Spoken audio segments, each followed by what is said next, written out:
bilang bahwa dia nggak tahan sama jaksanya minta uang 138 juta dengan total seperti itu. Apakah itu benar, Pak? Jadi dapat kami sampaikan bahwa itu sebenarnya tidak benar. Ya. Kenapa tidak benar? Karena yang pertama bahwa jaksa yang bersangkutan tidak pernah atau tidak ada menangani perkara terkait pelaku ini, ya, terkait pelaku ini. Yang kedua bahwa sebenarnya antara pelaku pembacokan ini dengan jaksa ini kan saling kenal, kenal. Jadi dalam konteks apa ada permintaan sejumlah uang kalau jaksa ini tidak menangani perkara yang bersangkutan, kemudian dia saling kenal, ya kan? Nah, saya kira tidak logis secara logika hukum pun itu tidak logis. Nah, kemudian bahwa kita menduga ya bahwa pelaku ini sedang menutupi isu pokoknya, itu. Jadi sengaja membuat isu bahwa ada seolah-olah permintaan dari jaksa kepada yang bersangkutan untuk sejumlah uang, padahal supaya apa? Supaya perhatian publik tentu akan mengarah kepada hubungan antara pelaku pembacokan ini dengan jaksa itu sendiri. Padahal ada isu yang lebih besar terhadap penanganan perkara itu. Nah, jadi atas dalil itulah maka kita berkeyakinan bahwa tidak ada permintaan itu. Kemudian yang perlu kita tegaskan bahwa kami juga sudah melakukan investigasi ya, terhadap jaksa maupun para pimpinan satuan kerja di sana terkait misalnya penanganan perkara yang dilakukan oleh jaksa yang bersangkutan, apakah benar ada atau tidak terkait dengan pelaku ini, ya kan? Nah, termasuk karena jaksa ini sadar, ya stabil, maka kita juga sudah tanyakan secara dari hati ke hati, ya, bahwa dia mengaku, ya, bahkan menyatakan bahwa dia tidak pernah meminta sejumlah uang, ya.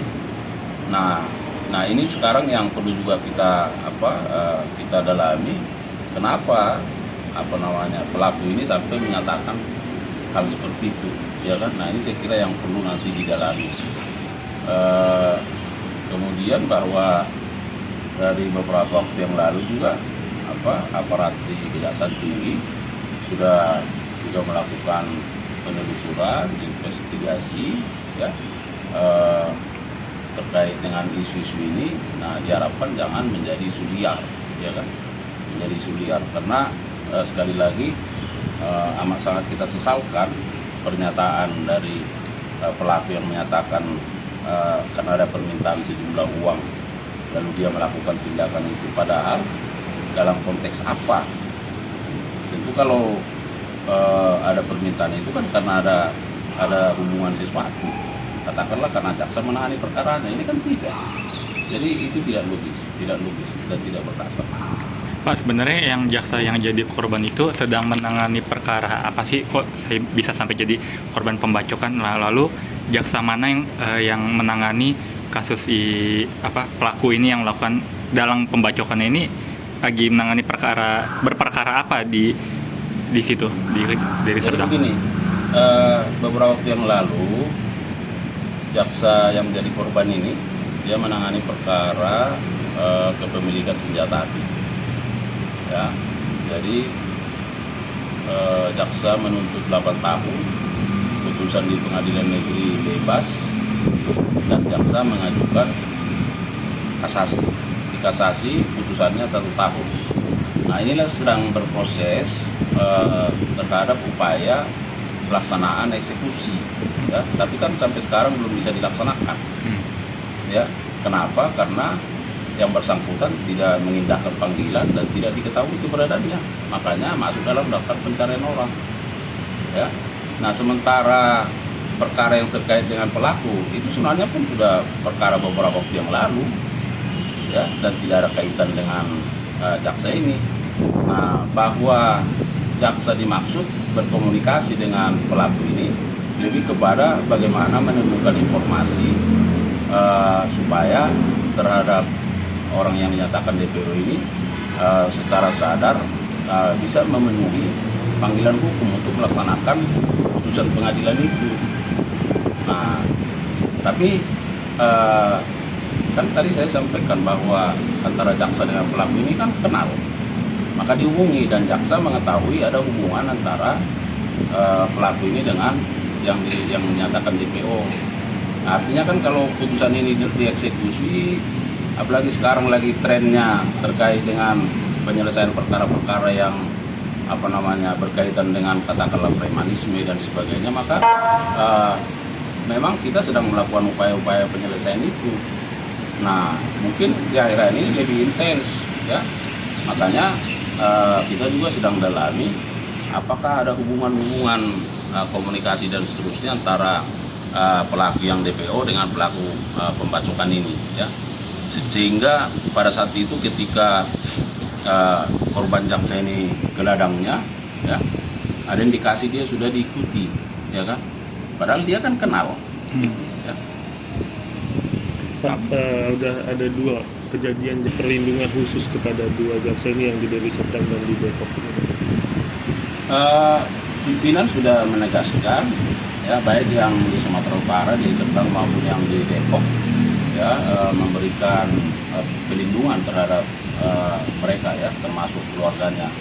Nah, tentu ada banyak cara, ya, termasuk memberikan perlindungan dalam keadaan tertutup. Nah, ya, itu juga kita lakukan, ya, bahwa sejak peristiwa di Depok dan di Deli Serdang, nah, sebenarnya pimpinan sudah memberikan atensi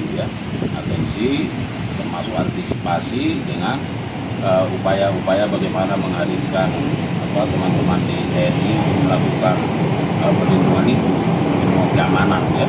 Nah, kenapa? Karena kami sampaikan bahwa memang saat ini saya kira publik juga memahami dan mengetahui kita kan sedang intens dalam menjalankan tugas fungsi kita dalam konteks penegakan hukum. Nah, termasuk di daerah. Nah, kita dalam berbagai forum, dalam berbagai kesempatan, pimpinan sudah menyampaikan supaya di daerah ini pun aktif, ya, supaya ada gerakan bersama terkait dengan penegakan hukum yang lebih tegas, ya, tapi berdampak. Nah, oleh karenanya pimpinan juga melakukan antisipasi terhadap terhadap pentingnya perlindungan yang diberikan kepada para jaksa dan keluarganya, ya kan.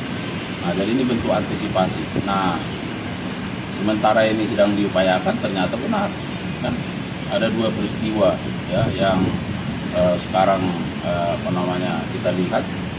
Nah, ini semakin menguatkan, ya kan, bahwa katakanlah insting pimpinan, keinginan pimpinan untuk melakukan antisipasi dan memberikan perlindungan terhadap jaksa dan keluarganya ternyata ya sangat betul, ya, sangat benar. Nah, apakah ini